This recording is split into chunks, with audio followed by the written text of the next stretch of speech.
10મા પછી ડિપ્લોમા લેવાનું કોઈ રીઝન હતું કેમ તમે 11-12 સાયન્સ ના ભણ્યા? તો ડીડીસીટી એક્ઝામ આપવાનું નહીં પાછળનું રીઝન શું હતું? કેમ તમારે ડિપ્લોમા પછી ડિગ્રી કરવું જ નહોતું? સર એક રીતના એવું કહી શકીએ કે મને ડિગ્રીમાં એટલે ઓછું લાગતું કેમ કે બધા એમ કહેતા કે ભાઈ માર્કેટમાં એન્જિનિયર્સ.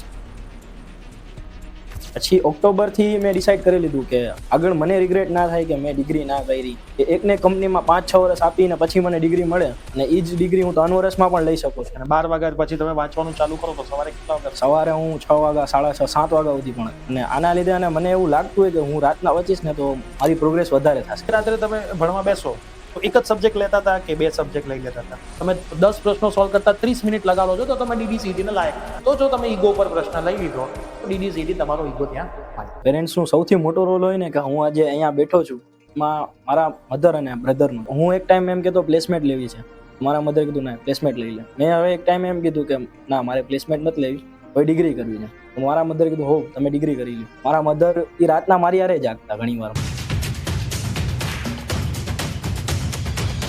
ધ પીવી ટોકના પોડકાસ્ટની અંદર આજે આપણી વચ્ચે છે શેખ મોહમ્મદ અમાર, જેનો ડીડીસીટી રેન્ક છે 374. સમગ્ર ગુજરાતમાં ટોપ 1000ના સ્ટુડન્ટ્સમાંના એક આજે આપણી વચ્ચે છે, જેમણે પોતાની ડીડીસીટી એટલે કે ડિપ્લોમા ટુ ડિગ્રી એન્ટ્રન્સ ટેસ્ટની ઓનલાઈન પ્રિપેરેશન પીએસઆર વિદ્યાપીઠ પ્લેટફોર્મમાંથી કરી હતી. આપણે આજે જાણવાના છીએ એમની જર્ની શું છે. એમની જર્નીની શરૂઆત તો એ વસ્તુથી થાય છે કે એમને ડીડીસીટીની એક્ઝામ જ નહોતી આપી અને એ એક્ઝામ ન આપવાથી લઈને આજે એ એલડી કોલેજની અંદર એમને મનગમતી બ્રાન્ચમાં ઇલેક્ટ્રિકલ બ્રાન્ચમાં TFWSમાં ભણી રહ્યા. તો જે કોઈ વિદ્યાર્થીઓ એવા છે કે જેમને કદાચ ડીડીસીટી નામથી ડર લાગી રહ્યો છે, શું થશે, 5મું સેમ મેનેજ થશે, 6ઠું મેનેજ થશે કે ડીડીસીટી મેનેજ થશે અને આવનારા ભવિષ્યમાં મારું શું થશે, એમને જો કોઈ આવો સવાલ હોય તો તમારા માટે આ પોડકાસ્ટ ખૂબ જ અગત્યનો સાબિત થવાનો છે. તો યસ દોસ્તો, આપ સર્વેનું ખૂબ ખૂબ હાર્દિક સ્વાગત છે ધ પીવી ટોકના આ પોડકાસ્ટની અંદર. અને મોહમ્મદ અમાર, તમારું પણ ખૂબ ખૂબ હાર્દિક સ્વાગત છે આપણા પ્લેટફોર્મની. થેન્ક યુ સર મને આ પોડકાસ્ટમાં ઇન્વાઇટ કરવા માટે. સૌથી પહેલા તો કોંગ્રેચ્યુલેશન કે તમે સમગ્ર ગુજરાતમાં ડીડીસીટી ના આપવી ત્યાંથી લઈને 374 રેન્ક સુધી પહોંચ્યા છો. અને મને તો હમણાં જ ખ્યાલ આવ્યું કે તમારે ડીડીસીટી એક્ઝામ નહોતી આપવી. તમારા 374 રેન્ક છે, તમારા માર્ક કેટલા હતા? તમારા 155.5 માર્ક હતા. 155.5 mark out of 200 mark Out of હતા. 200. ઓકે, અને આપણા ડિપ્લોમાના ફાઇનલ સેમિસ્ટરમાં તમારા જે સીજીપીઆઈ બનતા હોય કેટલા બનતા હતા? મારા 9.14 CGPA હતા. 9.14 સીજીપીઆઈ. મતલબ તમે ડિપ્લોમામાં રેન્કર વિદ્યાર્થીમાં. હા, સર. ઇંગ્લિશ મીડિયમથી તમે ડિપ્લોમા કરતા હતા કે? ના સર, હું ગુજરાતી મીડિયમમાંથી ડિપ્લોમા. ઓકે, એનું કોઈ રીઝન હતું ગુજરાતી મીડિયમમાં ડિપ્લોમા લેવાનું? સર 10th ગુજરાતીમાં જ કર્યું હતું અને પછી ઇલેક્ટ્રિકલ બ્રાન્ચમાં એવું બહુ હતું ને કે ઇંગ્લિશ મીડિયમમાં કરો તમે, અને ગુજરાતીમાં મને પ્રિફર વધારે કેમ કે ઇઝી રહે મારા માટે, એના માટે મેં ગુજરાતીમાં જ ડિપ્લોમા.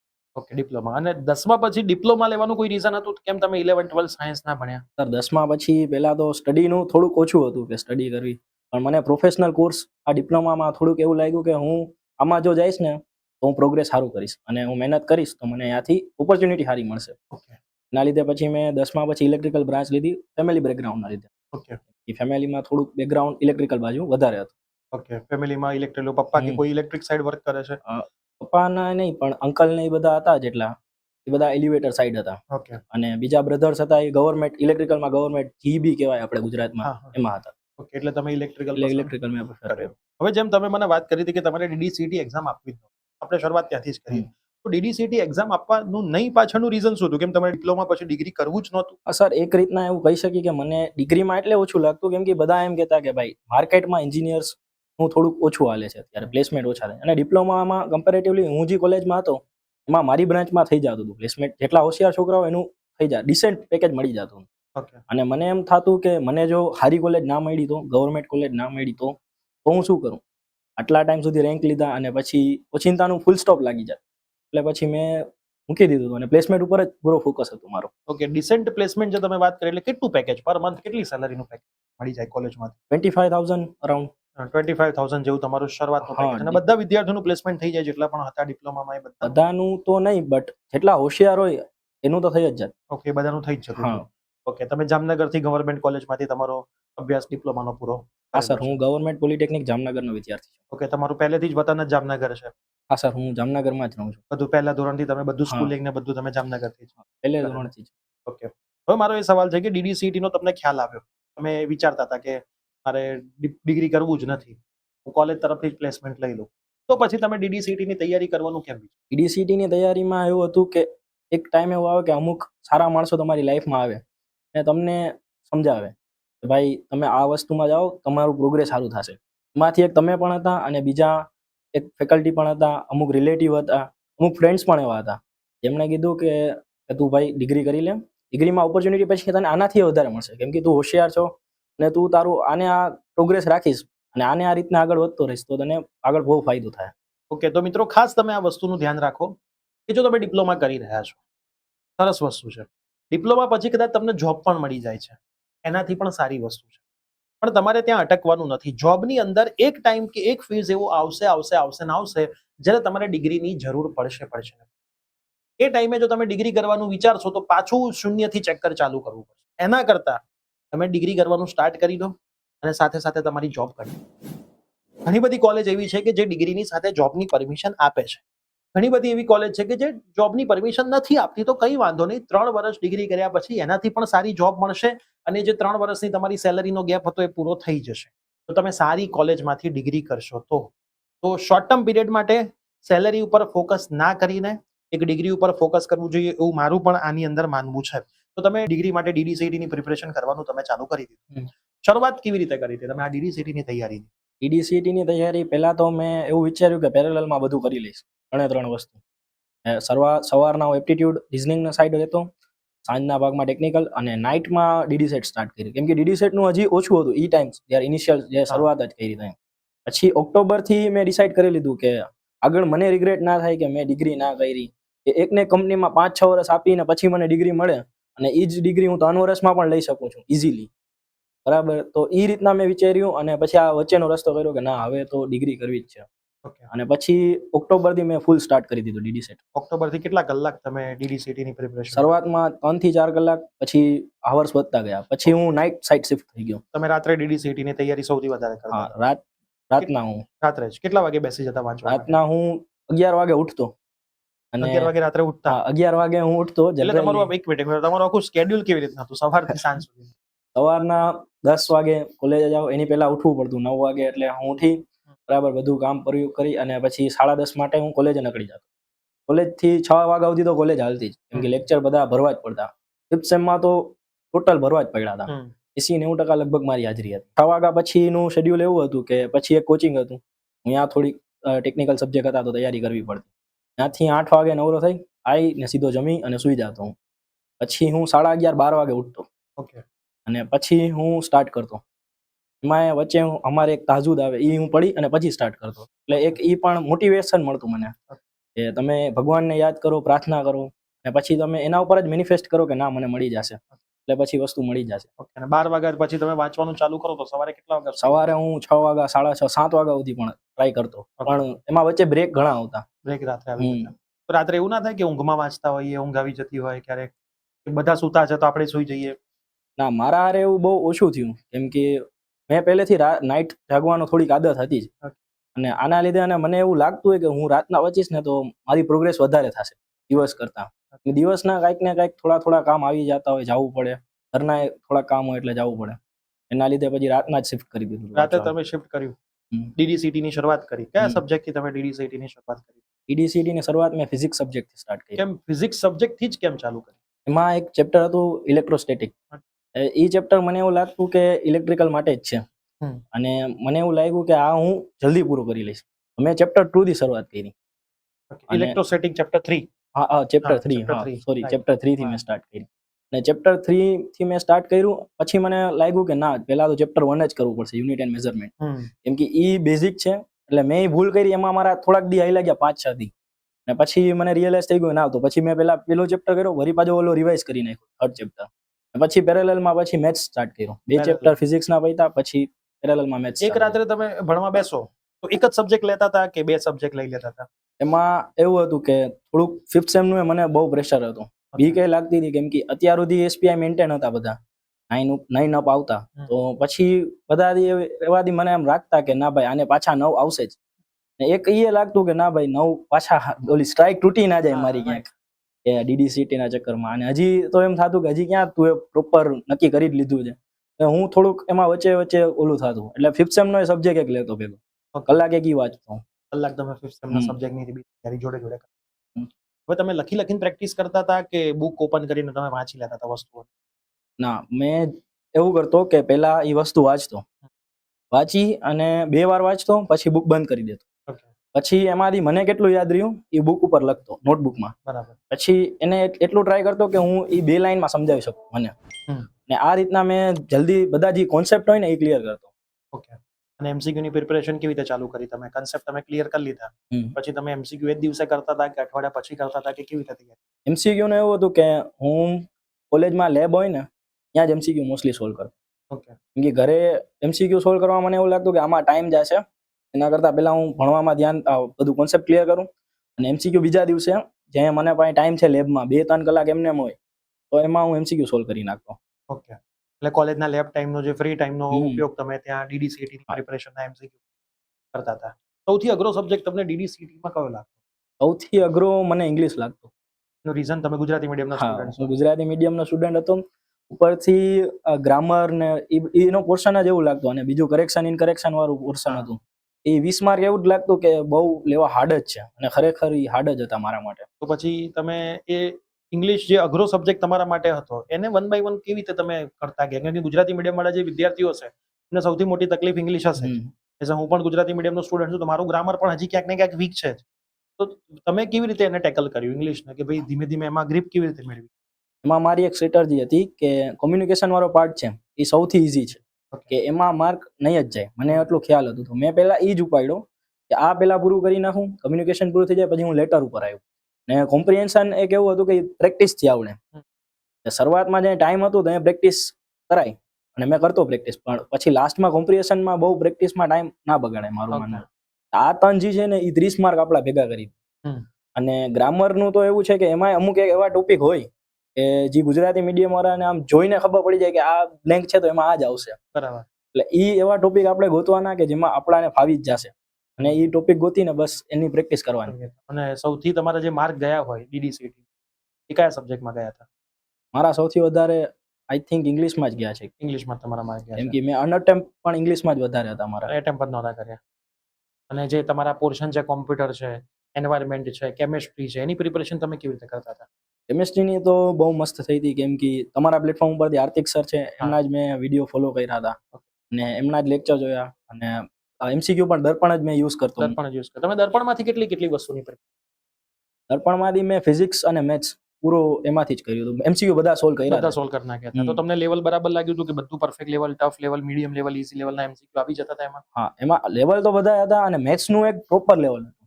જેવા મેથ્સના આપણે સમ જોઈ છીએ ને એ સમ દર્પણમાં મળી જશે. ઓકે. ફિઝિક્સનું તો એવું હતું કે એક અપ લેવલના હતા, પણ એ પણ તમે જો સોલ્વ કરશો ને તો ફિઝિક્સમાં ડેફિનેટલી વાંધો નહીં આવે. વાંધો ના આવે. ઓકે. તો જે વિદ્યાર્થીઓ ડીડીસીટીની પ્રિપેરેશન કરતા હોય એમને તમારી વખતે તો ગુજરાતી મીડિયમની બુક જ હતી. ગુજરાતી મીડિયમના સ્ટુડન્ટ છો એટલે કોઈ વાંધો ના આવ્યો. ઇંગ્લિશ મીડિયમની બુક આ વર્ષે આવી ગઈ છે. તો બુક પરચેસ કરે અને વિદ્યાર્થી એમાંથી તૈયારી કરે તો ડીડીસીટીમાં સારો સ્કોર આવી શકે? હા, બુક એક હેન્ડ મટીરિયલ આપણા પાસે છે. હા. હેન્ડ મટીરિયલ વધારે પ્રિફર કરું કેમ કે ત્યારના સ્માર્ટફોન એવું છે કે ડિસ્ટ્રેક્શન બહુ આવી જાય. હું પણ કોઈક વાર લેક્ચર જોતો હું તો મારે ખબર નહીં યુટ્યુબ કઈ ખુલી ગયું હોય કે બીજી ગમે તે વસ્તુમાં તમે હાલ્યા જાઓ. એના કરતાં હેન્ડ મટીરિયલ હોય તમારા પાસે, તમારો ફોન બીજા રૂમમાં હોય કે સાઈડમાં હોય અને તમે હેન્ડ મટીરિયલ ઉપર ફોકસ કરશો ને તો એમાં તમને રિઝલ્ટ કમ્પેરેટિવલી વધારે મળશે. અને બુકની અંદર જે અમે થિયરી લખેલી છે એ થિયરી તમે વાંચતા હતા એ કેવી રીતે પરફેક્ટ લખેલી હતી? બધું perfect up to the mark હતું એમાં? હા, થિયરી તો વાંચવી જ પડતી કે મારામાં સેમ 1 2 એની તો બુકો હવે અવેલેબલ જ ના હોય. રાઈટ. એટલે પછી એમાં મેં જોયું કે દર્પણમાં તો આ બધું છે. પેલા ખ્યાલ નતું મને, એમ પેલા એમસીક્યુ ની જ બુક છે. ઓકે. પછી જોયું કે ના આમાં થિયરી લખેલી છે સ્પેશિયલ એન્વાયરમેન્ટની મેં થિયરી એમાંથી જ વાંચી. કેમ કે એનું તો મટીરિયલ ક્યાંય બહાર બહુ અવેલેબલ જ નતું. રાઈટ. તો જે મિત્રો ડીડીસીટી ની પ્રિપેરેશન કરી રહ્યા છો, ચાહે ગુજરાતી મીડિયમ હોય કે ઇંગ્લિશ મીડિયમ હોય, separate book theory with MCQ, perfect crisp theory સમજાવેલી છે જેટલી જરૂરી છે એટલી જ, પ્લસ સોલ્ડ એમસીક્યુ પણ આપેલા છે અને પ્રેક્ટિસ માટે અનસોલ્ડ એમસીક્યુ પણ આપેલા છે. અને આખો સિલેબસ સરસ રીતે પિક્ચર્સ સાથે કવર કરેલો છે. 4000 થી વધારે એમસીક્યુ ની પ્રિપેરેશન તમે આપણી ડીડીસીટી દર્પણ નામની બુકમાંથી કરી. જો તમારે બુક પણ પરચેસ કરવી હોય તો એમેઝોન, ફ્લિપકાર્ટ પર પણ અવેલેબલ છે. ડિસ્ક્રિપ્શનમાં અમારો નંબર પણ અવેલેબલ છે, ત્યાંથી પણ તમને મળી જશે. સાથે અમારી ઓફલાઈન બેચ અથવા તો ઓનલાઈન બેચમાં તમારે જોડાવવું, તમે કોઈ પણ મીડિયમના સ્ટુડન્ટ્સ કેમ નથી, સરસ રીતે તૈયારી કરીને તમારે પણ ડીડીસીટીમાં ટોપ 10માં સ્થાન મેળવવું હોય તો તમે અમારો કોન્ટેક્ટ કરી શકો છો. ડીડીસીટીમાં તમે જે પ્રિપેરેશન કરતા હતા, તમે એમસીક્યુ જે પ્રિપેર કરતા, તો એમસીક્યુમાં માની લો કોઈ એમસીક્યુ ખોટા પડે છે, કે તમે ક્યાંય નોટ ડાઉન કરી રાખતા હતા કે ક્યાંય ઠીક કરી રાખતા હતા? મારું એવું હતું કે દર્પણ મેં યુઝ કરતો અને બીજી એક અતુલની બુક યુઝ કરતો. બરાબર. એમસીક્યુ આ બેમાં જ હતા, એટલે એ બેમાંથી જ્યાં મને એવું લાગે કે આ એમસીક્યુ મારો ખોટો પડ્યો છે, તો એના ઉપર એક મોટો સર્કલ કરીને રાખતો કે આ એમસીક્યુમાં ભૂલ થઈ જાય. જ્યાં હું એ ચેપ્ટરનું રિવિઝન કરતો ને એ એમસીક્યુ જોઈ લેતો પાછો બરાબર. કે આમાં આ મારી ભૂલ હતી. કે જો કોન્સેપ્ટમાં કંઈક હોય કે ભાઈ કોન્સેપ્ટ આમાં ખોટું છે મારું, તો એ ક્લિયર કરતો, અને જો કેલ્ક્યુલેશન મિસ્ટેક પણ બની શકે તો એ સુધારવાની ટ્રાય કરતો. ઓકે. અને જે એમસીક્યુ ની તમે પ્રિપેરેશન કરતા હતા, એ OMR માં કરતા હતા કે કેવી રીતે? ના, એમાં એવું નથી કે શરૂઆતમાં મેં OMR તો યુઝ નથી જ કરી. પછી મને આઈડિયા આવ્યું કે OMR પણ જરૂરી છે, કેમ કે જ્યારે તમે એક્ઝામ આપશો ત્યાં તમારાથી કદાચ OMR માં સર્કલમાંથી બહાર આવેલું જાય, ભૂલથી ટીક થઈ જાય અથવા સિરીઝ ભૂલાઈ જાય. કેમ કે મેં એક એવું એક્ઝામ્પલ મારી જ બેચમાં હતો કે જેમાં સિરીઝ ભૂલાઈ ગઈ, એના લીધે એના 160 થી બહુ નીચે 100 ની અંદર આવી ગયા. ઓહો. એટલે ઈ ફ્રેન્ડ મારા હારે હોત અત્યારે, બટ હવે ઈ બીજી કોલેજમાં છે. ઓકે. હા, સાચી વાત છે. એકાદ એમસીક્યુ નું રાઉન્ડ ભૂલાઈ હા, જાય, કાં તો એને ક્વેશ્ચન ભૂલાઈ જાય, તો નીચે તમારો એક એમસીક્યુ વધે, કાં તો એક ખાનું ઓછું પડે. હા તો એટલે OMR ની પ્રિપેરેશન એક જ પેજમાં બધા જ હા. OMR ના બ્લેન્ક હોય છે, એમના કરેલા હોય છે. ઓકે. 200 માર્કની કેટલી ટેસ્ટ તમે આપી હતી? 200 માર્કની મેં 8 થી 9 આપી હતી. 8 થી 9 ટેસ્ટ તમે હા, કેમ 200 કે માર્ક્સ. તમારા કોર્સની જ હતી. 5 થી 6 તો તમારા કોર્સમાં જ મળી ગઈ હતી. બીજી બારે 1-2 મળતી એના રીતના. ઓકે. તો આપણે જે ઓફલાઈન એક એક્ઝામ લીધી હતી, એનું પેપર તમે સોલ્વ કર્યું હતું? હા સર, એમાં મને 160 ઉપર આવ્યા હતા. 160 ઉપર તમારા માર્ક્સ એમાં આવી. સરસ છે. હવે માની લો કે DDCT તમે એક વખત પૂરું કરી નાખ્યું, પછી રિવિઝનનો પ્લાન તમે કેવી રીતે ફોલો કરતા? અને તમે રિવિઝન કયા મહિનાથી ચાલુ કર્યું? મેં રિવિઝન એપ્રિલમાં જ સ્ટાર્ટ કર્યું હતું, કેમ કે મારું હજી થોડુંક ઓલું હાલતું હતું કે હજી શું કરવું. એમાં રિવિઝન એની પહેલા એટલે એવું નહોતું કે હાવ રિવિઝન છેલ્લે. હું એક ચેપ્ટર કરતો, પછી મને એવું લાગે કે હવે આ ચેપ્ટર થોડુંક મારું વીક લાગે છે, હું પાછું એનું રિવિઝન કરી નાખતો. એવું ફિક્સ એવું હતું નહીં કે આજે ફિઝિક્સ પૂરું થઈ ગયું છે, હવે મહિના દી પછી એનું રિવિઝન સ્ટાર્ટ કરવું, એવું નહીં. મને એવું લાગ્યું આજે કે ફિઝિક્સમાં થોડુંક લાગે છે કે નથી મેળ આવતું, ના એમસીક્યુ બધા ટેસ્ટ તમારી આપતો હોઉં ને એવું લાગે ફ્રી ટાઈમમાં મારા કે હવે ફિઝિક્સમાં માર્ક ઓછા આવે છે, તો પાછું એનું રિવિઝન સ્ટાર્ટ કરી દેતો. ઓકે. ઓકે. રિવિઝન તમારું પતી જતું હતું. એપ્રિલ મહિનાની તમારી સ્ટ્રેટેજી શું હતી? એપ્રિલમાં આપણી એક્ઝામ હતી. એપ્રિલ મહિનામાં તમે કેટલો ટાઈમ DDCT ના? એપ્રિલમાં તો ફૂલ ટાઈમ ટ્રાય કરતો હું, અને મોસ્ટલી મેં એપ્રિલમાં એ જ કામ કર્યું છે કે DD-સેટમાં જ ધ્યાન દીધું અને રિવિઝન જ કર્યું. પછી એપ્રિલમાંથી મેં નવું શીખવાનું બંધ કરી દીધું કે નવું બહુ કાંઈ હવે શીખવું નથી, જૂનું જે છે એને ફોલો કરો. ફોર્મ્યુલા શીટ છે મારી, એના ઉપર હું ફોકસ કરતો કે એ જ ફોર્મ્યુલા બધા મને યાદ રહી ગયા હતા. અને ફિઝિક્સમાં એક જરૂરી છે કે ફોર્મ્યુલા બધા આવડતા હોય તો તમને કદાચ કોન્સેપ્ટ નાય ખબર હોય, ફોર્મ્યુલો એક યાદ હોય, એનાથી તમે કદાચ સમ સોલ્વ કરી શકો. મારું માનવું એવું છે, તો સમ સોલ્વ એમ થઈ જતા.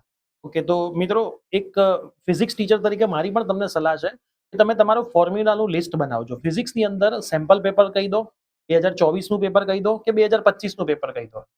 જે એમસીક્યુ આવે છે, 30 એમસીક્યુ ફિઝિક્સના છે, એમાંથી 25 એમસીક્યુ ઇક્વેશન બેઝ જ સોલ્વ થઈ જાય છે, નોર્મલ કન્સેપ્ટ બેઝ જ સોલ્વ થઈ જાય છે. 2 લાઇનથી 3 લાઇનમાં એનો જવાબ આવે, ઇક્વેશન મૂકો, વેલ્યુ મૂકો, અને ત્રીજા સ્ટેપે જવાબ આવે છે. DDCT એ તમને ટફનેસ લેવલ ચેક નથી કરતી. DDCT શું ચેક કરે છે કે ગિવન ટાઈમ લિમિટમાં તમે ક્વેશ્ચન એટેમ્પ કરી શકો છો, આવડો મોટો સિલેબસ છે એને તમે કેવી રીતે ટેકલ કરો છો, તમારો માઇન્ડસેટ શું છે, અને એક્ઝામને તમે આપો છો કેવી રીતે. કેમ કે DDCT નું પેપર જ્યારે અમારા હાથમાં આવે છે ત્યારે મારે 7 થી 8 મિનિટ જ લાગે છે બધા જ પ્રશ્નો સોલ્વ કરતા. અમે તરત જ અડધી જ કલાકમાં YouTube પર લાઈવ પણ આવી જતા હોય છે એમસીક્યુ સોલ્યુશન સાથે. તો મિત્રો, અને તમે જોજો 2025 ની અંદર જે પેપર આવ્યું તેમાં પહેલું ફિઝિક્સ જ મેં સોલ્વ કરાવવાનું ચાલુ કરી દીધું. કેમ કે મને ખબર છે કે ફિઝિક્સ સબ્જેક્ટ ટફ છે, પણ જ્યારે પેપર હાથમાં આવે છે ત્યારે પેપરના થોડાક નાના ટ્વિસ્ટ એ લોકો કરી નાખે છે, અને બહુ સિમ્પલ ટ્વિસ્ટ હોય છે. જો તમે કન્સેપ્ટ સાથે કર્યું હશે, તમારી પોતાની ફોર્મ્યુલા શીટ બનાવી હશે, તમે પરફેક્ટ સમજેલા હશો કે કઈ વેલ્યુ ક્યાં મૂકવી, કેવી રીતે આન્સર લાવવો, કઈ સિસ્ટમમાં તમારે પ્રશ્નોને સોલ્વ કરવા, SI સિસ્ટમ છે, CGS સિસ્ટમ છે, આ બધું જ તમારું, કેમ કે તમારી પાસે 1.5 મિનિટ એક પ્રશ્ન સોલ્વ કરવા માટે છે.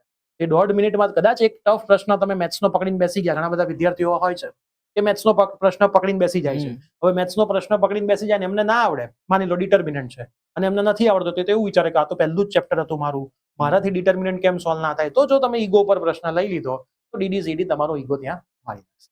તમારે તમારા ઘડિયાળ ટાઈમર, હું તો વિદ્યાર્થીઓને બી કહું છું કે તમે ટાઈમર લઈને બેસો કે તમે આટલા 1 કલાકના ટાઈમરમાં કેટલા પ્રશ્નો સોલ્વ કરો છો. તમે 10 પ્રશ્નો સોલ્વ કરતા 30 મિનિટ લગાડો છો તો તમે DDCT ને લાયક નથી. તમારે 10 પ્રશ્નો સોલ્વ કરતા મેક્સિમમ પહેલા 20 મિનિટ લાગવી જોઈએ, પછી 15 મિનિટ લાગવી જોઈએ, તમારે તો 10 મિનિટ જ હોવી જોઈએ. 15 મિનિટ તો તમને DDCT આપે છે. આ રીતે તમે મહેનત કરો તો તમે હજી, કેમ કે દિવસે ને દિવસે મેરિટ વધતું જ જવાનું છે. ડ્રોપર સ્ટુડન્ટ્સ હવે એડ થાય છે, નિયમો એવા છે કે ડ્રોપર સ્ટુડન્ટ્સનું પણ મેરિટ જોડે જ બનશે. આ કોમ્પિટિશનમાં મહેનત કરવી પડશે અને માર્કેટની અંદર મટીરિયલ એટલું બધું છે, અમારા કોર્સની અંદર મટીરિયલ એટલું બધું છે, તો મટીરિયલનો તો અધધ થઈ ગયું છે. પહેલો વર્ષ તકલીફ હતી બધાને, બીજા વર્ષે થોડીક ઓછી, તમને લોકોને હજી થોડી ઓછી પડી હશે. હવે આવનારી બેચને તો કોઈ તકલીફ પડવાની જ નથી, માર્કેટમાં ઢગલો મટીરિયલ અવેલેબલ છે. તમારા પેરેન્ટ્સનો તમારી આ જર્નીમાં શું રોલ રહ્યો? સૌથી કહું ને તો પેરેન્ટ્સનો સૌથી મોટો રોલ હોય ને કે હું આજે અહીંયા બેઠો છું એમાં મારા મધર અને બ્રધરનો છે. કે ફાધર તો મારા ઓફ થઈ ગયા હતા, તો મધરે મને એટલો સપોર્ટ કર્યો ને કે હું એક ટાઈમ એમ કહેતો પ્લેસમેન્ટ લેવી છે, મારા મધર કીધું ના પ્લેસમેન્ટ લઈ લે. મેં હવે એક ટાઈમ એમ કીધું કે ના મારે પ્લેસમેન્ટ નથી લેવી, હવે ડિગ્રી કરવી છે. તો મારા મધર કીધું હો તમે ડિગ્રી કરી લો. એટલે મને એટલો સપોર્ટ મળ્યો છે ને કે કદાચ એવું મને લાગે કે હું એનો ડિઝર્વ પણ નથી કરતો, એનાથી વધારે મને આજે સપોર્ટ મળ્યો ને આજે હું અહીંયા છું. એનો હું એમ કહું ને કે ડેડિકેટ કરું તો મારા મધર જ છે. ને એમાં એને એટલી મહેનત કરી હતી કેમ કે મારું શેડ્યુલ તો તમને જોયું જ કેટલું ખરાબ છે. 12-1 વાગે ઉઠું, 12-1 વાગે ઉઠું તો એ ઉઠાડે કોણ? એ પેલા તો આદત નથી સીધી, તો તમે એમ ડાયરેક્ટ આદત ના પાડી એવું. હજી પણ હું લાસ્ટ હમણાં મિડ સેમ દેવા ગયો તો ત્યાં ઘરે એવું જ હતું, મારા મધર મને ઉઠાડી દે, મને રાતના 2 વાગે 3 વાગે ભૂખ લાગતી, વાંચતા તો ભૂખ લાગે. મારા મધર એ રાતના મારી હારે જાગતા ઘણી વાર, મને યાદ છે ત્યાં સુધી. તો તમારા મમ્મી હાઉસવાઈફ છે? હા હાઉસવાઈફ છે અને બીજું પણ એમને વર્ક પણ કરે છે. બીજું અને તમારા જે ભાઈ છે, મોટા ભાઈ છે? હા મારાથી મોટા ભાઈ એ છે. શું કરે છે અત્યારે? અત્યારે એ કરન્ટલી આફ્રિકામાં છે. ઓકે, આફ્રિકામાં જોબ.